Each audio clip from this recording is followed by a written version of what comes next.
Essa é mais uma resenha nefrovascular e hoje o assunto é um assunto que motivou a gente estar aqui reunido. A gente vai falar hoje sobre a insuficiência renal crônica, o conceito e quais são as terapias renais substitutivas e tentar explicar um pouquinho de cada uma com palavras de fácil compreensão para todo mundo que está assistindo compreender direitinho o que a gente está falando. Hoje a gente tem como convidados o Dr. Rodrigo Grilo, que é nefrologista aqui em Campo Grande, a doutora Veluma Brito, que é nefrologista aqui em Campo Grande e faz atenção também em Patos de Minas, e o Dr. Juliano Paiva, meu companheiro do podcast, para a gente bater um papo e tocar num tema tão importante para nós. Conta aí para a gente, Rodrigo, o que é insuficiência renal? A insuficiência renal, né, é uma redução, né, da capacidade dos nossos rins, né, de atuarem, né? Como é que a gente vai saber como funciona a insuficiência renal, né? Como que a gente vai identificar isso aí, né? A gente pode identificar através de alguns exames, principalmente o exame de creatinina. Tanto é que as últimas campanhas, né, da Sociedade Brasileira de Nefrologia sempre está batendo em cima deste tema, né? Quando identificar e quanto mais cedo identificar, melhor, né? E como que a gente faz isso? A gente dosa a creatinina através do sangue. E aí, através disso, a gente calcula, né, a taxa de filtração glomerular. E a partir daí, a gente sabe quanto funciona o rim. Se está funcionando bem ou mal. Um exame simples, com uma simples amostra sanguínea, que pode ser feito na rotina de qualquer check-up que o paciente for fazer. E quando que a gente começa a se preocupar, doutora Veluma? Olha, isso é bem importante, porque às vezes o paciente espera ter algum sintoma, né, para ir fazer um check-up. Então, primeira coisa, tem que fazer parte do check-up esse exame da creatinina, além do exame de urina também, tá? A gente tem que se preocupar se esse exame de creatinina não é um valor específico, porque a gente vai depender da idade do paciente, se é homem ou se é mulher. Então, e antigamente também dependia da raça, atualmente não mais. E a gente coloca numa fórmula. Então, às vezes, um valor numérico lá, de 2 de creatinina para você, é uma taxa de... uma taxa de funcionamento ok. E, às vezes, um valor numérico de 2, o mesmo valor, para uma senhora idosa de 80 anos, é uma coisa muito mais avançada. Então, isso depende dessa faixa etária, da idade e do sexo. Então, a gente tem que pôr nessa fórmula para saber. Por definição, a doença renal crônica ela é abaixo de 60% de funcionamento e a gente tem alguns estágios. Tem uma doença renal leve, uma doença renal crônica moderada e uma doença renal crônica avançada. Essa que o paciente entra na hemodiálise normalmente abaixo de 15%. Tá? Então, de 60 até o 15, a gente tem esse gap que a gente vai classificar como mais leve ou moderada. E aí, as avançadas são abaixo de 15% normalmente. Dr. Rodrigo, doutora Veluma, a minha pergunta é assim, no Mato Grosso do Sul, qual que é a principal causa de insuficiência renal crônica? Ele tem uma variação conforme o estado ou é mais ou menos a mesma incidência a nível de país? É mais ou menos a mesma incidência a nível de país. Varia de um país para o outro, mas a maioria delas estão entre diabetes e hipertensão.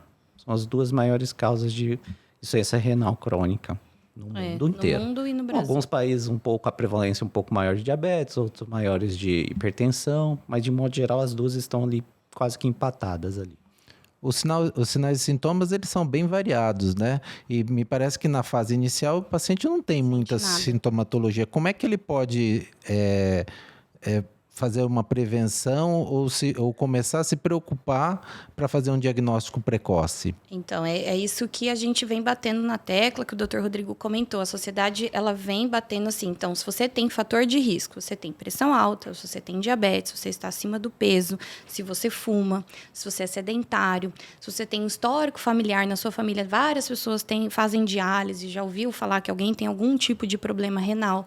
Todas essas pessoas precisam fazer um check-up, certo? Isso, normalmente, a gente já faz isso a partir dos 45 anos, é meio de rotina.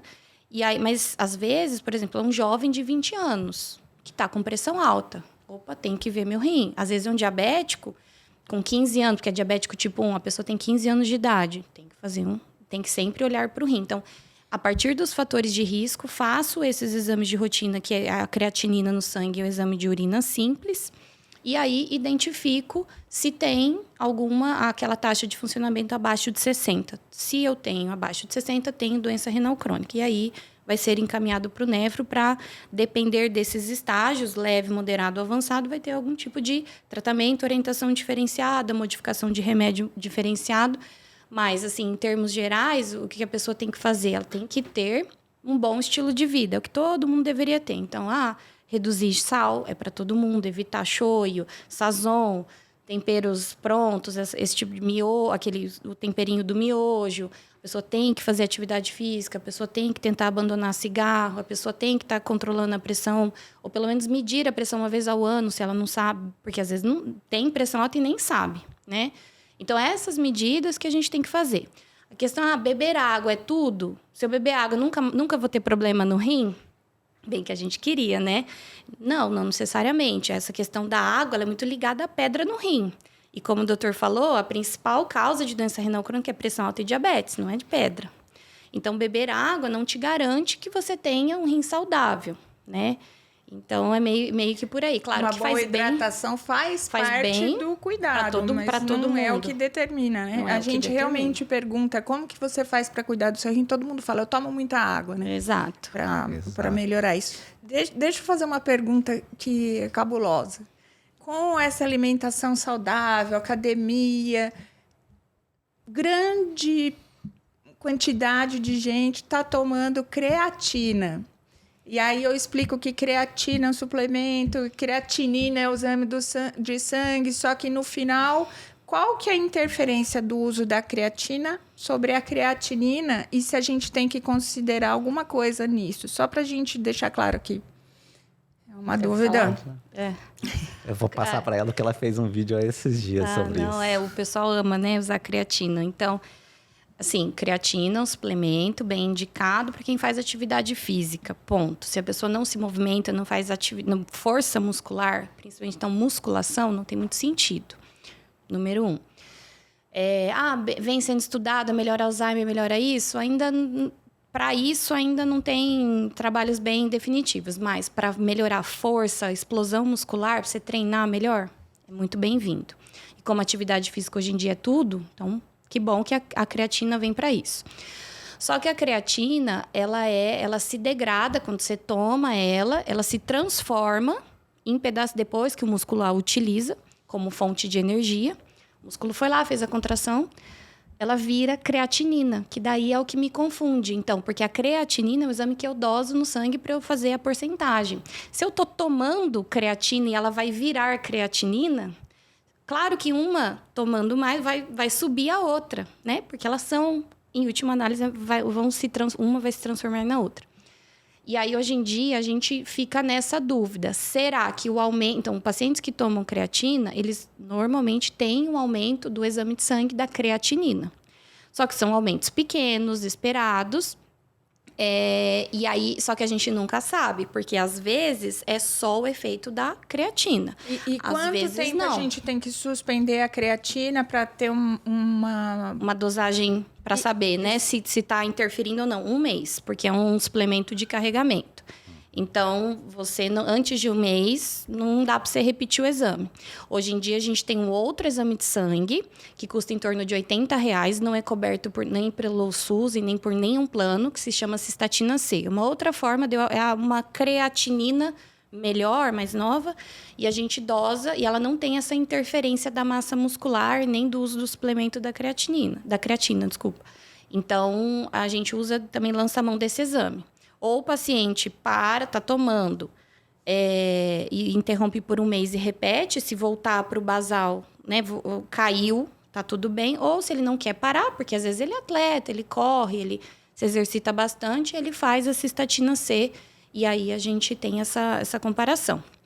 Porque o que eu ia falar? Esqueci agora, daqui a pouco eu lembro. Já se lembra, daqui a pouco continua. Talvez você falar da alta carga proteica também de atletas, também pode interferir no exame. É assim, e aí é isso, assim, a gente tem que estimular... Ah, lembrei que eu ia falar. A gente tem que estimular estilo de vida saudável. E aí, então, a gente quer estimular que o paciente que se exercita bastante tome creatina, porque faz bem para ele, porque ele melhora a contração e tem mais energia. Só que nisso, se eu aumentar a creatinina, aí é aquilo que me confunde. Às vezes eu vou achar que é só efeito da suplementação, então só um viés de confundimento ali. Só tá me confundindo. Às vezes não é. E às vezes o paciente está abrindo um quadro de hipertensão, porque ele tomou anabolizante. Às vezes ele treinou muito e está tomando, se entupindo de anti-inflamatório e está abrindo lesão.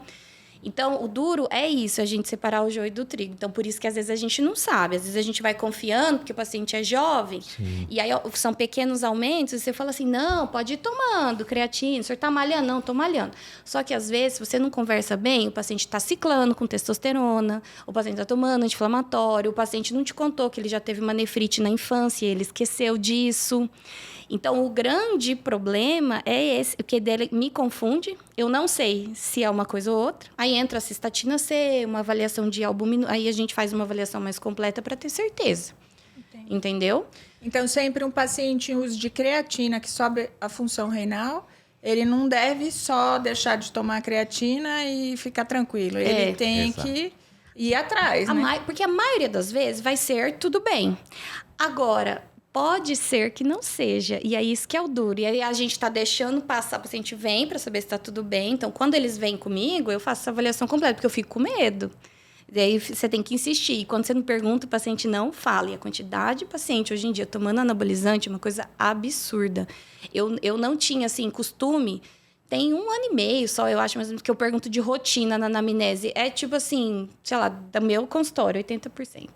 Ah, não, eu tomei um ciclo, assim, eu fico chocada.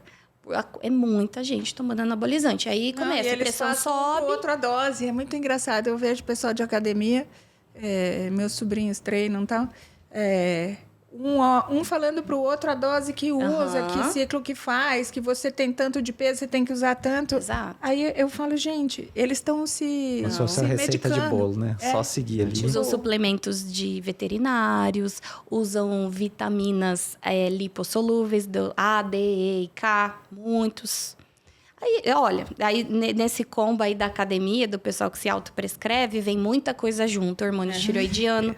E aí, por isso que, às vezes, uma simples elevação, às vezes, não é só a creatina que tá ali, sabe? E nesse perfil de paciente, ele tem uma sobrecarga de proteína muito grande, né? Ele é orientado a fazer uso desses concentrados, né? Que também deve acelerar bem a piora da função renal. Olha... Até que hoje em dia, né, Grilo, isso era uma verdade até pouco tempo atrás.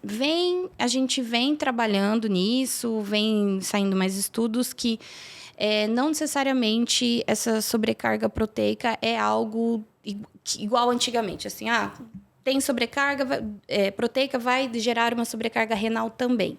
Hoje em dia, a gente sabe que talvez isso não seja verdade. Então, a gente não tende a culpar tanto nem a proteína, nem o whey, por exemplo, né, essas suplementações. Mas isso num contexto de uma doença renal leve. Crônica, leve, moderada. Avançada, com certeza, já entra uma consideração diferente. Mas isso vem mudando, sabe? Mas também vem mudando, principalmente porque a maioria da população já toma os nefroprotetores. Então, a gente também não sabe... E que o quê? Entende que... Assim, mas a princípio, hoje em dia, não é mais tão condenada essa questão proteica, igual já foi antigamente. O tratamento, ele muda conforme o estágio que o paciente está, né? Você podia falar um pouquinho para nós sobre isso daí? Com certeza. Nós, em geral, nós dividimos em 5 estágios, né? Sendo 3. O estágio 3 a gente divide em A e B, né? Os estágios mais leves, né? É o que a Veluma estava falando até agora. Mudança do estilo de vida, tratamento adequado das doenças de base, isso sempre, né? O paciente é hipertenso, não troca o antihipertensivo, ou enfim, não faz uma revisão sistemática da saúde dele a um longo prazo, fica com o mesmo antihipertensivo, não sabe se está adequado, se não está. Principalmente no SUS, né? Eles têm muita dificuldade de ter um acompanhamento seguro. Eles vão, às vezes, até em plantões e pegam receita. Exato. E aí é um o perigo. pessoal da enfermagem, um médico para quebrar um galho dá a receita, mas o paciente cada dia vai num plantão diferente, ele fica pegando uma receita. Fica só renovando, E ele né? fica repetindo sem fazer um exame, né? Então tem que ficar bem claro que o paciente deve fazer o segmento ambulatorial e regular e fazer os exames pelo menos anualmente. E se a pressão não está controlada, ele tem que procurar outra alternativa de tratamento, não é verdade? Exatamente. Você tem que estar sempre revisando a sua doença. Não existe uma fórmula fixa o tempo todo para aquela terapia. Às vezes vai ter que aumentar o antihipertensivo, reduzir, trocar a classe. Isso vai variando. Não só para o paciente renal crônico, mas para todo o paciente, né, de um modo geral. Mas, resumindo, até o estágio 3B aproximadamente, é muito um foco em cima da doença de base dele, né? Aí no estágio 4 e 5, a gente já começa a avançar um pouco mais. E a gente já começa a ser uma terapia, às vezes, um pouco mais, que nem a Veluma estava falando. Específica, né? Mais específica, ou então mais restritiva de proteínas, se for algo relacionado a isso. Já preparar a cabeça do doente, porque nós temos que lembrar que o paciente, em algum momento, dependendo da patologia, ele vai evoluir para diálise. Então, a gente já tem que começar uma conversa mais incisiva sobre o assunto. E quando que você encaminha o paciente para fazer um acesso definitivo, um acesso permanente para hemodiálise? Quando que você consegue conversar? É estabelecido assim, a partir de clearance menor que 20, você já encaminha, né? Mas você já conversa, tem que começar a partir do momento... 30. Exatamente. Exato. Porque isso 29, não vai ser né, em que é uma, o 2 4. consultas para o entendimento. Ele tem que absorver que aquilo é uma mudança na vida dele. Vai acontecer em algum momento. O 4 é 4? O grau 4? A taxa de filtração, abaixo de 29 a 15. 29, acertei. É o que eu falei. Será que eu falei certo? É 29, né? Então, a partir de 29, você começa a preparar, que é o grau 4. Conversando. E a partir de 20, que ainda é grau 4, né? Isso. Ainda é? Aham. Você já começa a pedir para o paciente providenciar um acesso, porque em menos de 2 anos ele vai estar dialisando, né? Exato. Hoje também a gente conta com essas calculadoras que nos ajudam. E aí a gente tem uma que chama KFRE, que é o K-Free, que a gente chama, que eu tenho utilizado muito. Você coloca lá alguns dados, e aí sim, em 2 anos, monta lá uma estatística que o paciente tem probabilidade de dialisar acima de 40% em 2 anos, ele tem que ser encaminhado para o vascular. E aí, para a confecção de um acesso definitivo. E aí a gente tem utilizado muito isso para encaminhar. Porque antes era muito assim também, do tato, do feeling do nefrologista. Aí você ficava com dó, porque às vezes era seu paciente. Aí você conhecia que ele... todo início do ano ele dá uma piorada, porque ele exagera, depois ele volta. Então era muito assim, meio um pouco sem critério. Agora a gente tem essa calculadora que nos ajuda, mas também essa questão assim, baixou de 20, tem que ir pro... E lembrando que os acessos de primeira vez nem sempre funcionam. A gente tem estatística assim, mundial de 20%, 40% das fístulas de primeira vez ou não funcionam ou tem que sofrer alguma intervenção para que elas funcionem adequadamente. E isso com vasos escolhidos, com todos os trabalhos que a gente tem de acompanhamento, porque tem muita interferência de várias coisas, são vários aspectos. Se o paciente é diabético, se o paciente teve câncer, se ele usou catéter por algum outro motivo, se ele teve múltiplas hospitalizações, se ele tem uma arterite, se ele tem é um idoso com uma obstrução arterial crônica, tudo isso interfere e não dá para a gente fazer assim, uma escolha exata, não é matemático, né? Sim. Então, o cirurgião vascular ele tem que ter esse tempo. Esses 2 anos é para você fazer e deixar ela rodando, tinindo para chegar na máquina e ficar bem. Exato. Né, Juliano? Sim, sim. E quando que esse paciente ele entra na lista ou na fila para transplante? Que momento que você vai posicionar esse paciente que já evoluiu, que já está necessitando fazer, ou ele não necessitou fazer diálise ainda, ou ele vai necessitar? Quando que você ingressa ele nessa fila? Aqui no Brasil, é assim. Se o paciente tem clearance menor que 15, for diabético, ou menor que 10, não diabético. Aí você está autorizado a colocar ele, listar ele. Não é uma fila, é uma lista. Mesmo sem ele ter feito diálise. Ele não independente de ter iniciado ou não a terapia renal. Isso chama transplante pré-emptivo. Não. A doença policística, não. No Brasil, não. Aqui no Brasil, não. Ainda é diabetes e não diabetes. Ou seja, o policístico entra no 10%. Nos 10%. Nos 10%. Uhum. A não ser se ele for diabético. Aí, aí a gente chegou na insuficiência renal grau 5, que a gente já providenciou o acesso para hemodiálise. Mas agora vamos falar quais são as terapias renais substitutivas, nome comprido, né? Terapia renal substitutiva é quando o rim não funciona e a gente precisa de uma substituição do rim. Então, a gente vai falar de 4 terapias aqui. A DP, que é a diálise peritoneal, a hemodiálise, que é o que 90% dos brasileiros em terapia substitutiva fazem, a hemodiafiltração e o transplante renal, que é uma terapia substitutiva, porque o rim do paciente não volta a funcionar, ele faz um transplante, é um rim novo, mas esse a gente só vai tocar no assunto porque depois vai ter um podcast só dele, tá? Isso aí é interessante, o transplante. Vamos lá. Vamos começar pela DP. Quem me explica o que é... sim. Deixa eu falar uma coisinha antes, que eu gosto muito de falar disso, que a gente sempre fala também hoje em dia para os pacientes. Que bom que existem essas terapias de substituição, mas elas não são terapias de substituição, porque, na verdade, hoje em dia, o que a gente mais fala é suporte renal artificial. Por quê? Porque o rim tem algumas outras funções que a máquina não consegue. Então, por exemplo, o que as máquinas conseguem? Todas essas modalidades. Elas controlam bem as substâncias que a gente chama no sangue de eletrólitos, controlam o balanço de água e a questão ácido básico. Isso todos esses fazem. Mas, por exemplo, a máquina ela não produz eritropoetina, que é um hormônio muito importante para a anemia, que é uma função do rim. A máquina também não sintetiza, não produz vitamina D ativa, que é um outro hormônio, que o rim também é que faz.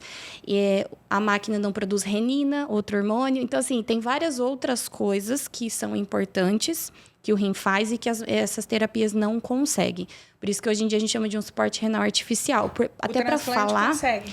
Não também. Por isso que ele também é uma forma de substituição renal, que hoje em dia a gente chama de um suporte renal artificial também. Mas é melhor. De todas, primeira coisa, então, primeiro ponto, dessas 4 que você listou, o transplante é melhor. Sempre vai ser.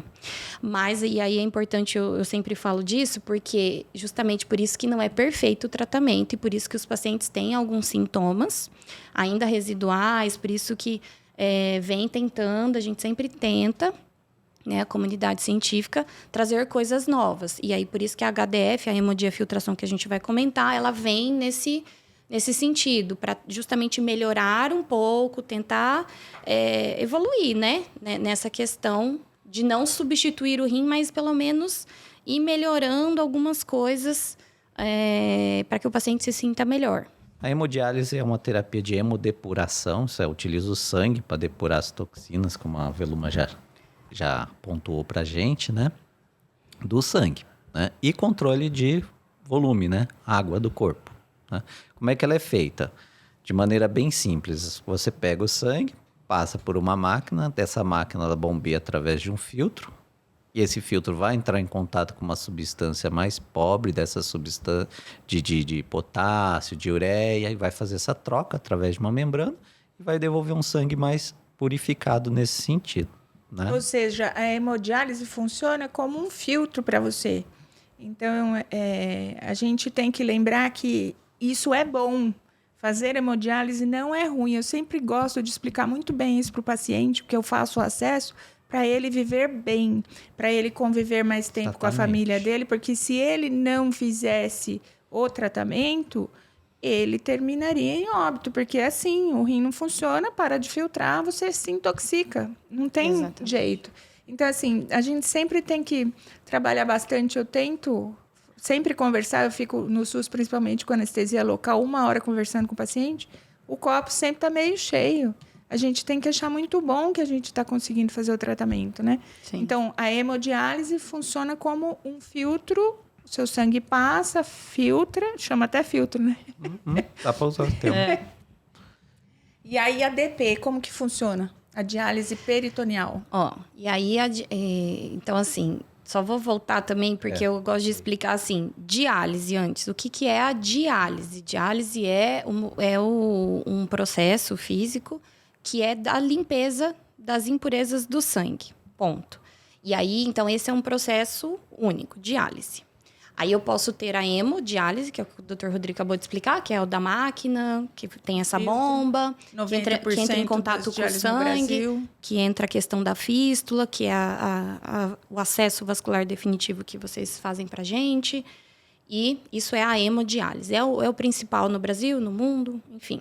E existe a diálise peritoneal, que também é um tipo de diálise, mas aí ela não é pelo sangue. Ela é através da membrana do abdômen, que a gente chama de peritônio. Então, é o mesmo princípio da hemodiálise. Então, o paciente que tem uma doença renal crônica, ele vai se intoxicando, igual você falou. A função do rim é jogar fora, através do xixi, as coisas ruins que a gente produz, que a gente come, que a gente toma em forma de remédio. Quando o rim não funciona, todo esse lixo, ele fica acumulado no sangue. Inicialmente, o paciente não sente muito, não sente quase nada. Mas, à medida que vai passando, essa sujeira se acumula de tal forma que aparecem alguns sintomas. E aí é a hora da gente fazer uma diálise. E você vai escolher ou hemo ou a diálise peritoneal. Tem diferença entre elas? Tem preferência do paciente, depende, não é todo mundo que vai ter condição de fazer essa diálise pela barriga, então grandes obesos não tem como, o paciente tem que ter um suporte social melhor, socioeconômico, cultural, porque a diálise peritoneal ela é feita em casa.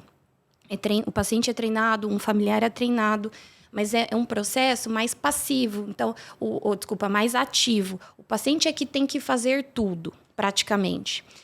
A hemodiálise é um processo mais passivo. Ele chega na clínica, ele senta, aí a enfermagem vem, limpa, a enfermagem que funciona a fístula, a nutricionista que dá o remédio, é o médico que passa e mexe na máquina. Então, ele fica sentado, é um processo mais passivo. Então, também depende disso, se o paciente tem esse perfil, né? Tem gente que fala mais sobre liberdade da gente fazer a peritoneal, porque você faz na sua casa, todos os dias. Então, você não tem que ir normalmente à noite, você não tem que ficar se deslocando 3 vezes na semana por 4 horas, que seria um grande empecilho da maioria dos pacientes, a questão da hemo, ter aquele compromisso tão regrado. E aí não tem Natal, Ano Novo, feriado. É segunda, quarta e sexta, ou é terça, quinta e sábado. E não tem... dá para viajar? Dá, mas tem que ser programado. Então, tem uma liberdade um pouco mais restrita, e a peritoneal não. Mas existem ainda 2 tipos de diálise peritoneal, a manual e a automática. Isso tudo que eu estou falando é referente a uma máquina. Que também, hoje em dia, é um processo que está sendo cada vez mais extinto no Brasil. A gente não tem muita gente que consegue a máquina para fazer a diálise peritoneal. E aí existe uma diálise pela barriga, que também é o paciente que fica infundindo líquido, espera a barriga se equilibrar, fazer a troca.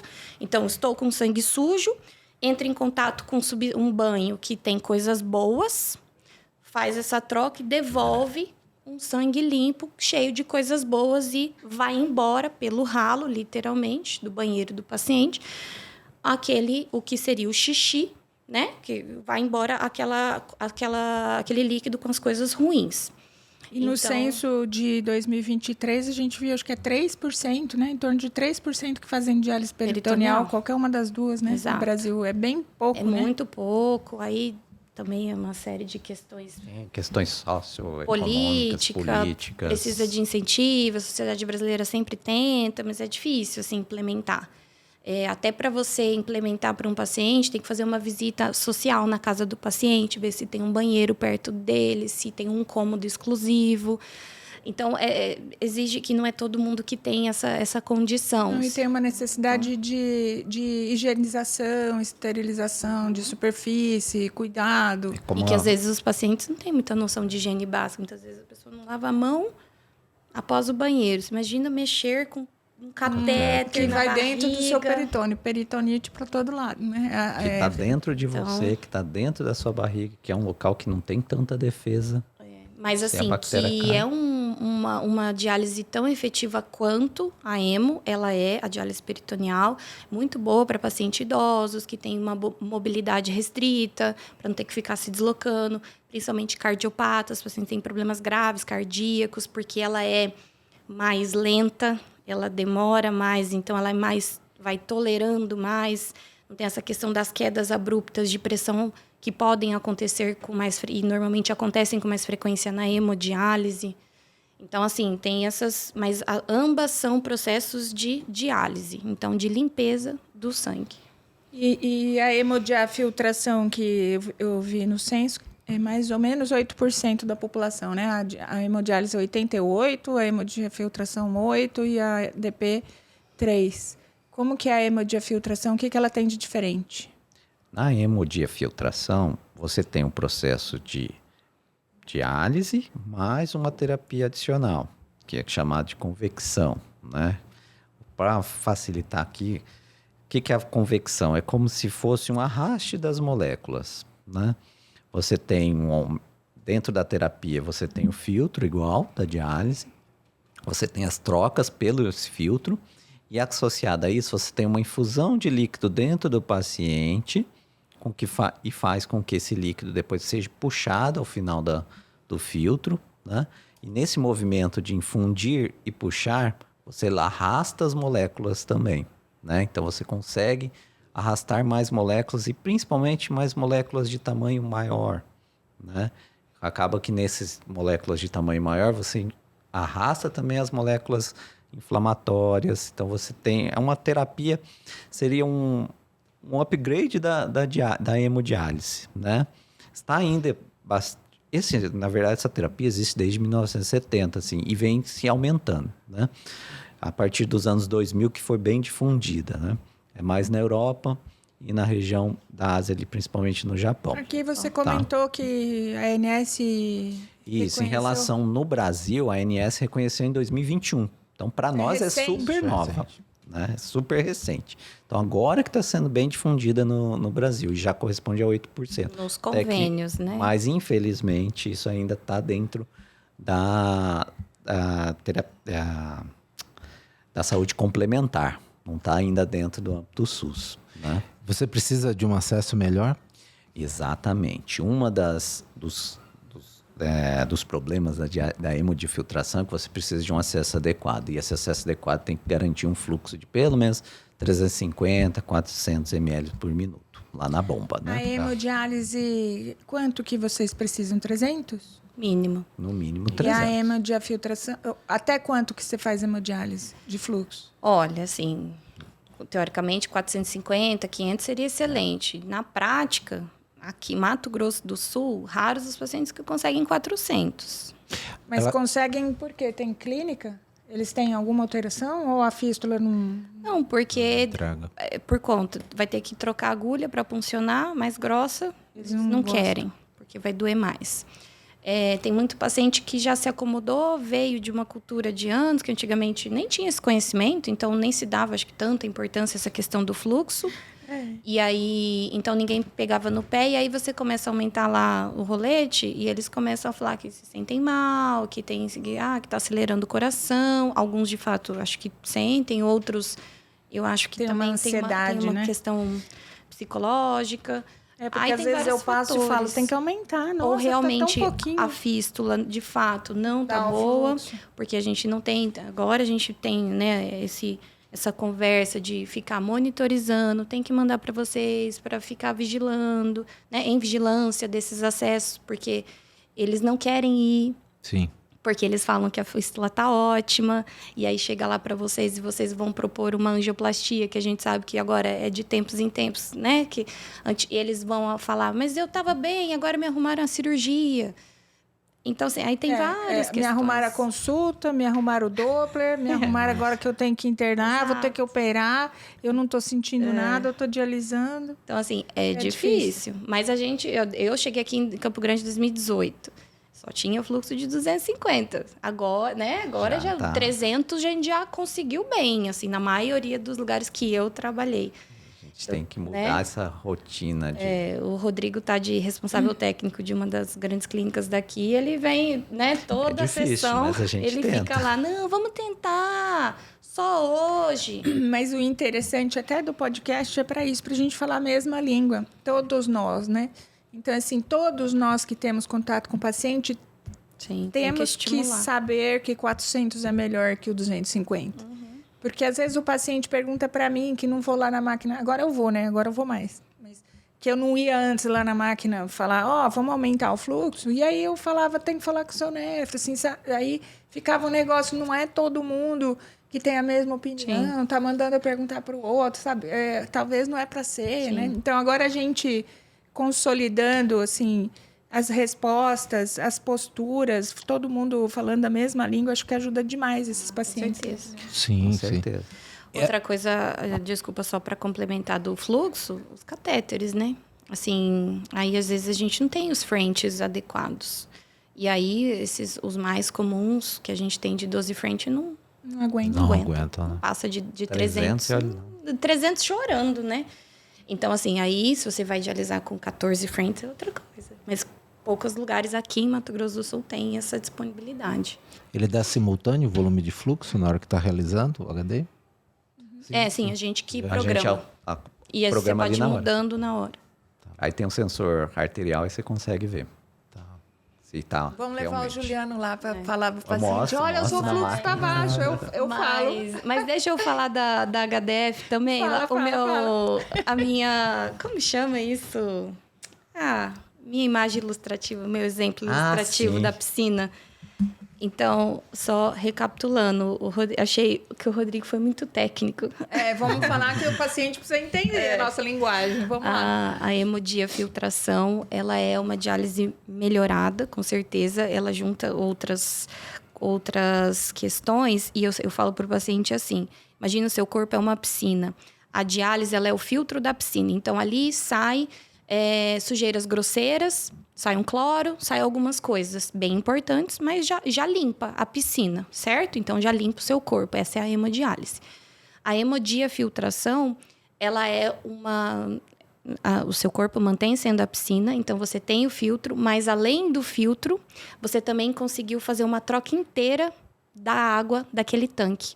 Então, você resolveu que você ia limpar melhor a piscina. Você arrancou todo um tanque inteiro de água, você substituiu por uma água nova, bem limpa, e manteve aquele filtro ligado constante também para ir tirando essas impurezas mais grosseiras. Então, é isso. Ela dialisa melhor o paciente porque tira essas moléculas maiores. Então, tira mais sujeira, tira mais lixo de uma forma do sangue para que o paciente intoxique menos e ele se sente, na prática, ele conta pra gente, Isso é verdade. melhor. Eles sentem menos cansaço, menos fadiga. Existe uma ressaca pós-diálise que todos os pacientes contam, né? Enfim, que cada um sente de uma forma, mas que, em geral, a maioria sente. Assim, um cansaço extremo, até por esse equilíbrio dessas moléculas que mexe muito, enfim. E ninguém sabe bem por que existe essa ressaca, mas ela existe. E aí, uma das questões é que essas moléculas inflamatórias, elas não são retiradas adequadamente. Então, como essa limpeza vai tirar coisas maiores, acaba tirando... Então, o paciente fica melhor dialisado. E aí, então, essa é a famosa HDF que a gente tem hoje em dia clínicas no Brasil que já conseguem fazer 100% de HDF porque trabalham com paciente 100% convênio, né? Não é uma realidade do SUS, não sei se vai ser num momento próximo. Eu acho que não. Tão cedo não. Mas que- já existem grupos formados de nefrologistas Tentando, fomentando isso junto ao SUS, mas ainda nada concreto. Vamos fazer um intervalinho para a gente comer um bolinho. Que o bolo de manhã manda cada dia um bolo diferente para nós. Aí a gente vai continuar conversando. Vamos falar agora das principais complicações. A grávida gostou do bolo. O Benício que gostou. vamos lá. Vamos falar das principais complicações da hemodiálise. Então, das principais complicações de hemodiálise, né? A mais comum disparada é a queda da pressão entre a diálise, né? Intradialítica, né? Que a gente chama. Né? Seja ela na maioria das vezes, né? Está relacionada a um excesso da retirada de líquido do paciente, ou o paciente tem alguma cardiopatia, que às vezes naquele dia veio mais pesado e aí precisou colocar um pouquinho além do que ele está habituado a retirar e acaba sentindo essa hipotensão, né?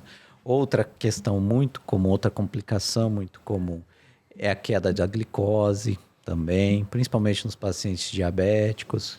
Muitas das vezes, o paciente ou fez uso da insulina ou não comeu de forma adequada, ali antes do início da terapia, ou não comeu durante a terapia e vai sentir lá no final da terapia, também é bem comum.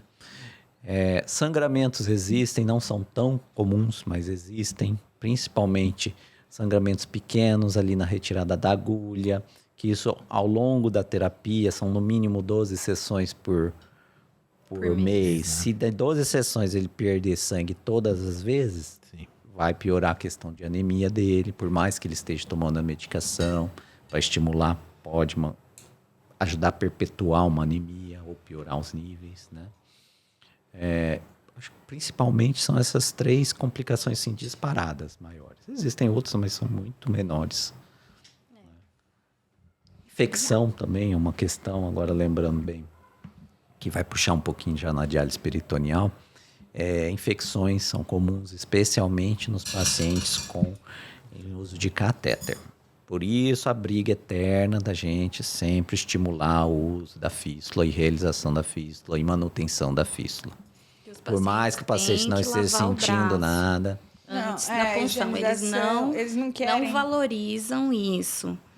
Porque se faz uma infecção de fístula, de sítio de punção, é terrível de tratar, corre o risco de perder fístula. Né? Conta para nós, aproveitando o ensejo, o que é peso seco e como que é esse cálculo de peso seco, de tirar volume, como que funciona?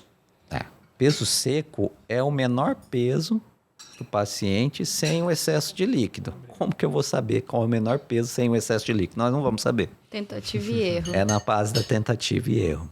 Tá? Infelizmente, eu não tenho nenhum dispositivo eletrônico ou um cálculo matemático. Uma bioimpedância tão... A bioimpedância está tentando, mas ainda... Mas você consegue fazer clinicamente um cálculo. O paciente está todo demasiado. Você faz mais uma estimativa. Você consegue fazer uma estimativa. Sim. É o menor peso que o paciente atinge sem ter hipotensão ou cãibra. A definição nossa dos livros é essa. E aí, mas é isso, é tentativa e erro. Então, e qualquer outro que você perguntou, do peso seco e... o cálculo para saber quanto a gente retira da máquina. Porque... A gente tem uns estudos, normalmente a gente faz um cálculo de 13 ml por quilo. Então, que a gente calcula, mas assim, também, muito... paciente que já estão... Isso é mais para quando o paciente começa. Você não conhece o organismo dele, você vai se tateando por isso. Exame físico, ausculta pulmonar, edema, se ele está com a pressão alta, se ele está sentindo alguma coisa em casa. Então, isso seriam sinais de hipervolemia, né? O paciente está mais para o lado congesto. Se ele está reclamando que está tendo cãibra em casa, a pressão caiu, é um outro extremo. Então, quando o paciente chega e ele é novo em diálise, é aí que a gente faz mais esses cálculos. Depois que você já tem um peso seco, você já conhece, ele mesmo conhece o organismo, acaba que a gente utiliza como base de cálculo o peso seco. O paciente tem peso seco de 80, chegou com 84, vai tirar 4 litros. Então, mas isso é depois de um tempo, quando as coisas já estão normalizadas. Quando é início de diálise, normalmente a gente faz esse cálculo de 13 ml por quilo. O que a gente tem tentado com o paciente novo que entra em urgência dialítica, põe um catéter, a gente tenta, já que a gente não fez o acesso permanente antes, a gente tenta fazer a fístula depois que ele descobre o peso seco dele. Por quê? Ele faz hipotensão na máquina, Exato. ele perde uma fístula que eu acabei de fazer, trombose. Então, isso a gente vai aprendendo com o tempo, né? Que a gente vai vivendo. A gente tem pressa de fazer, não, vamos fazer rápido, aí tira logo esse catéter. A gente faz a fístula antes de saber o peso seco, a próxima diálise faz uma hipotensão, porque Concordo. faz, né? Então, assim, eu aprendi com o tempo, com o passar do tempo. A gente coloca um permicate até achar o peso seco, aí eu faço a fístula tranquilamente. Acho que é melhor mesmo. Os 2 meses de maturação, porque aí ele vai chegar a 3 meses, mas é melhor esperar do que a gente perder uma veia, uma Correr o risco, artéria. né? Eu acho que é mais prudente mesmo. Tá, a gente também vê isso, né? Que o primeiro mês da diálise, ele é muito conturbado. Então, tem muitas questões. O paciente normalmente estava hospitalizado, a maioria, assim, né? Então, eles saíram, emagreceram muito nessa internação, aí volta, daí começa a dialisar, o apetite melhora. E aí eles começam a comer e você não sabe se ganhou peso ou se aquilo é líquido ou se é porque normalmente eles recuperam bem o apetite e tem uns que de fato engordam. Porque quando ele ganha peso, o peso seco dele fica mais alto. Então, se você tirar o volume peso seco anterior, você tira mais líquido do que ele podia. É difícil do paciente entender, né? Exato. Isso, a gente esse sempre cálculo. fala, o peso seco, ele não é estático, ele é o tempo inteiro dinâmico. E eles têm Exato. muita dificuldade nisso. Ah, mas o meu peso seco era 80. Sim, senhor, mas o senhor acabou de passar por uma internação e o senhor emagreceu e agora o seu peso seco é 75. E eles têm dificuldade. Ah, mas a senhora vai pôr aí na máquina e eu vou passar mal, a senhora vai ver. E eu vou perder minha fístula, a doutora Alissa e o doutor Juliano vão ficar bravos comigo. E aí você tem que bater o pé. E aí, assim, enfim, uma série de... É isso. Quando tá tudo bem, o peso seco é ótimo, nos guia bem. Quando tem qualquer intercorrência, já é um... Entendeu? E a gente tem que ir aos poucos. Eu também acho que com o tempo a gente vai adquirindo também experiência. Eu sou nefrologista só desde 2018, ainda não é muito. Mas a gente era muito aflito também, quer tirar logo o líquido. E aí tinha um professor meu que falava assim, ele não ganhou esse líquido todo em um dia, então você não precisa tirar isso em 4 horas nessa sessão, nem que você programe uma extra para o dia seguinte, tem que ir com calma.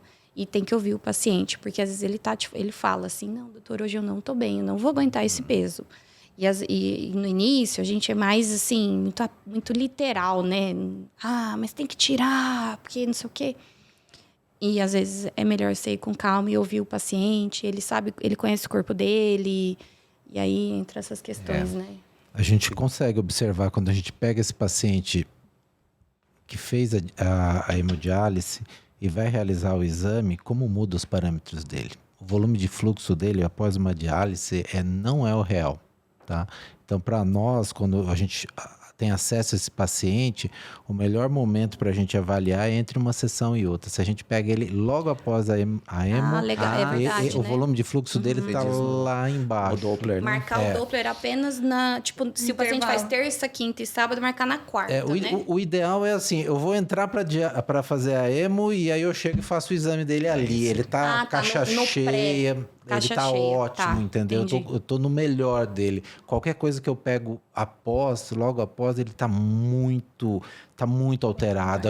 Aquelas velocidades, aquele volume de fluxo que é calculado, ele não é real. É sempre pior, tá? Porque vai ter refilling, né? Isso, também. ele está depletado, entre aspas, ali naquele momento, né? Ele está se readequando. Ele está se reequilibrando, é verdade. Boa observação. E que mais? De complicação, acho que desse tema. De emo é isso, eu acho. E aí entra o transplante. Tem a anemia, como que vocês tratam? O que vocês orientam o paciente? Sim. O distúrbio do fósforo, como que... Anemia tem a medicação, né? Tem tanto a reposição de ferro, quando o paciente tem ferropenia, ou a estimulação com o hormônio, né? Que é a alfa-poetina, né? Que a gente usa. Que é a alfa-poetina humana mesmo, o nome da medicação. Isso são medicações de alto custo, ambas a gente consegue pela Casa da Saúde, né? Pela farmácia especializada, né? Desde que ele tenha os critérios lá estabelecidos, mas em geral é anemia. No caso da alfa-poetina, por exemplo, os estoques de ferro têm que estar adequados para a liberação, né? da alfa-poetina. E aí a gente vai dosando essa medicação conforme a resposta desse paciente. Resposta maior, a gente reduz a dose, até consegue, às vezes, retirar por um período, depois volta de novo, isso varia bastante. E em relação ao fósforo, que é um problema grande, porque fósforo depende muito da alimentação. Está totalmente ligado à alimentação. Porque as medicações que existem, principalmente o Sevelamer, ele faz o que basicamente? Ele pega o seu fósforo, em vez de deixar você ser absorvido pelo seu intestino, ele segura ali, ele se liga ali e manda embora junto nas fezes. Basicamente é isso, né? Só que o que acontece? Se ele toma essa medicação num momento, por exemplo, do almoço, mas aí ele toma no meio da tarde um lanche com um alimento rico em fósforo, também daí não vai surtir efeito. Ou então o excesso, come alimento em excesso de fósforo, por mais que a medicação está lá para ajudar a segurar, ela tem um limite, também não vai segurar, né? E se toma também, porque é uma medicação que deixa alguns efeitos colaterais que o paciente reclama e realmente com razão, né? O principal é a constipação, né? Então, assim, o paciente fica constipado, ele para de tomar, melhora. Você vai continuar tomando? É uma coisa complicada de você controlar isso. Tudo tem fósforo.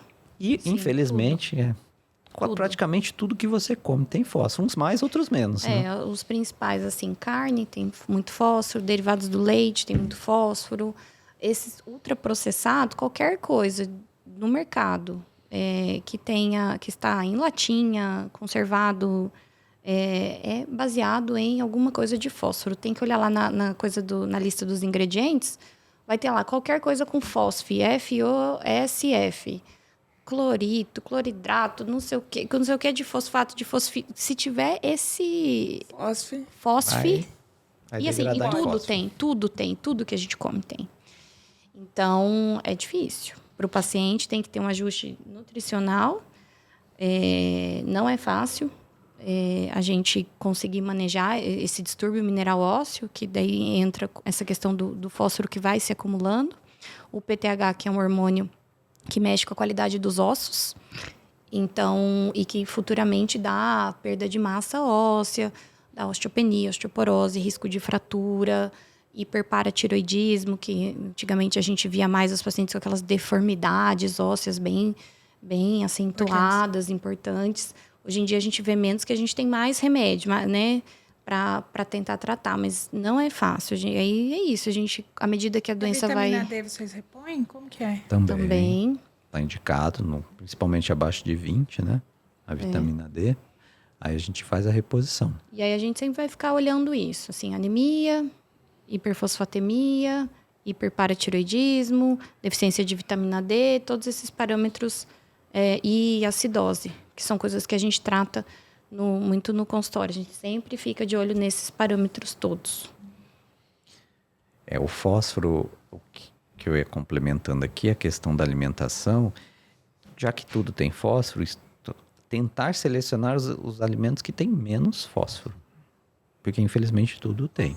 E tentar colocar junto a medicação quando necessário, né? O Sevelamer, no caso. E uma coisa que vem muito em voga hoje em dia é que, e daí entra com o que o Rodrigo falou, que daí o paciente toma o Sevelamer, que o nome comercial é o Renagel, que só tem ele mesmo, então não é conflito de interesse, que dá muito ressecamento intestinal, e aí o paciente antigamente, não posso comer nenhum tipo de fruta, porque não posso comer banana, porque não posso comer laranja, porque não posso comer isso, aquilo, porque tem muito potássio, né? Aquela história.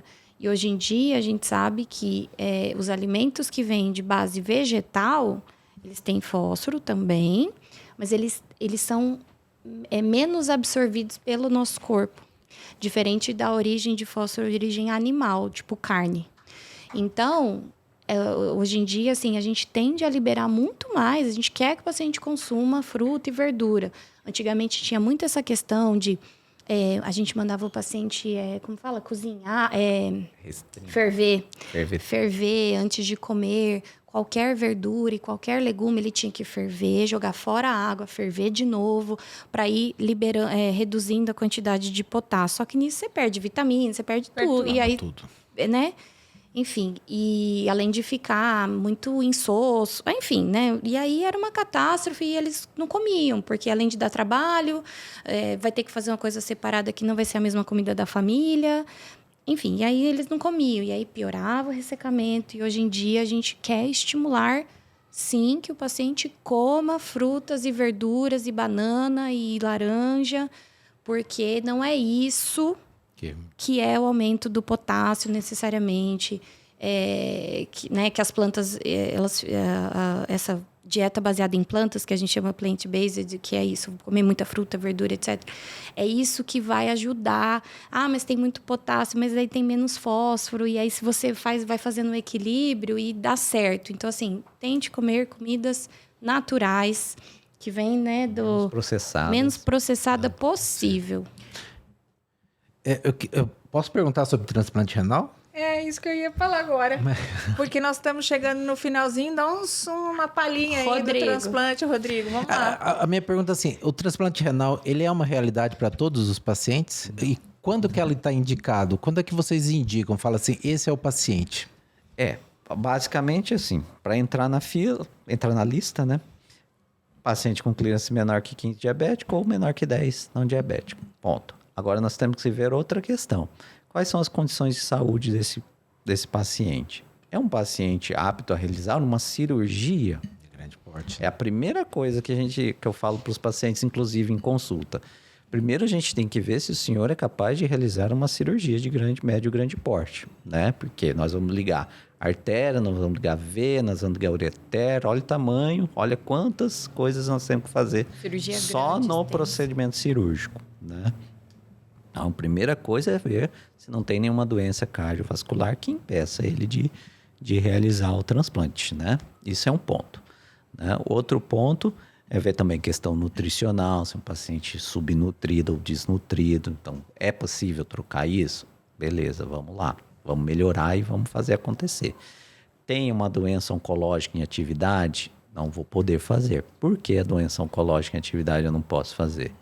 Porque eu vou dar medicações imunossupressoras que vão estimular, por vezes, essas células, porque eu estou reduzindo a imunidade endógena do indivíduo, né? Natural do indivíduo. Então, facilito que esses cânceres se proliferem, né? Outra questão, tem uma doença infecciosa grave em atividade? Também não vou poder fazer, né? É uma doença infecciosa que eu controlei? Por exemplo, HIV, que é uma questão muito... que já entrou muito e agora já é bem sedimentado. Posso fazer, desde que controlado. Uma doença controlada, consigo fazer, que tenha tratamento, obviamente, né? Controlado e que tenha tratamento, posso fazer também. Então, basicamente é isso, né? Então, existem pacientes, sim, graças a Deus, a grande maioria, que estão aptos a realizar, né? Então... Bom, a gente vai pedir para o Dr. Rodrigo falar umas últimas palavrinhas, uma mensagem para os pacientes, para a população em geral. Cuidem dos seus rins. Isso, em relação a antes da diálise, lembre-se de fazer sempre os exames de triagem que envolve dentro dos exames, não é só um hemograma, não é só um eletrocardiograma. Lembre-se dos rins, fazer uma creatinina, um exame de urina 1, porque no exame de urina 1, por mais bobinho que ele seja, entre aspas, ele nos dá muita informação. Se está perdendo proteína, se não está perdendo proteína, por exemplo. Se tem sangue no xixi, se não tem sangue, por exemplo, que são coisas que a gente já pode identificar uma doença renal antes do problema surgir e consegue tratar. Muitas vezes, às vezes, jogar lá para frente o problema. Né? Doutora Veluma, palavrinhas para despedir? Acho que é isso também, gente. Se conhece alguém que tem pressão alta, que tem diabetes, que é obeso, que fuma, que é sedentário, tem que saber quanto que está o valor da sua creatinina. Tem que saber, assim. O paciente sabe algumas coisas, né, dele, alguns exames. Eles adoram falar os níveis de vitamina D, eles sabem. Então, também tem que saber o valor da creatinina, principalmente essa população desse grupo de risco em específico. E é isso, tem que ter vida saudável, fazer, né? A gente sempre estimula isso, é o que todos nós estamos buscando. Nem sempre a gente consegue, mas a gente sempre tem que estar na luta aí. Se exercitar, beber água, comer pouco sal. E é isso, fazer os exames de rotina e evitar a doença renal crônica. Se eventualmente for identificada uma doença renal crônica, contar com o nefrologista, com a equipe multi, nutricionista, vascular quando precisa, e que também hoje em dia a medicina evoluiu para isso. A gente tem boas terapias, esse suporte renal artificial ele evoluiu muito, e, né, então isso é interessante para que o paciente tenha. Hoje em dia a gente visa uma maior qualidade de vida mesmo nesses pacientes que precisam desse suporte artificial. É isso. Então, joia. Doutor Juliano e eu, então, a gente despede do nosso episódio da resenha, que foi extremamente interessante e esclarecedor, sobre todos os estágios da insuficiência renal crônica e as possibilidades de tratamento, e que isso não é um bicho de 7 cabeças. A gente pode viver muito bem, talvez no começo tenha um pouquinho mais de dificuldade, mas a gente consegue ter uma qualidade de vida muito boa, com todo o desenvolvimento que hoje a gente já tem na área médica, na nefrologia e na cirurgia vascular referente aos acessos. A gente está muito bem entrosado e cada vez tentando se entrosar melhor em prol do paciente renal. Agradeço, até a próxima. Obrigada, viu? É isso aí, obrigado.